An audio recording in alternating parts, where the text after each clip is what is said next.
ایک نوجوان شادی کے بعد مجھے فون کر کے بولتا ہے شیخ میری بیوی کا مجھ پر میری بیوی پر کتنا حق ہے، مجھے پوچھے بغیر میرے سسر اسے لے کر ایئرپورٹ چلے گئے جی۔ میں نے اسے آدھا گھنٹہ سمجھایا، اللہ گواہ ہے اس نوجوان نے کہا مجھے علم ہی نہیں ہے شیخ،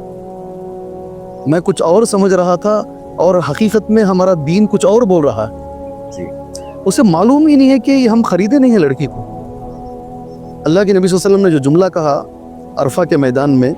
اونٹنی کی پیٹھ پر حجۃ الوداع کے خطبے میں، عورت کے بارے میں جو خاندانی نظام آپ کہہ رہے ہیں نا، اس لیے لوگوں کو نہیں معلوم، استحللتم فروجہن بأمان اللہ، تم حلال کر رہے ہو، نکاح کر رہے ہو اس بچی کو، یہ بچی اللہ کی امانت ہے، آپ خرید نہیں رہے ہو، اللہ کی امانت ہے تمہارے گھر کو آ رہی۔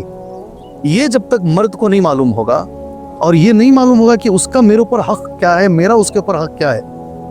یہ خاندان کے اندر آتے رہیں گے آتے رہیں گے آتے رہیں گے۔ اور انشاءاللہ آپ کے براڈ کاسٹ پہ میں لکھ کے دیتا ہوں، شادی ہونے سے پہلے لوگ کتنی تیاریاں کرتے ہیں،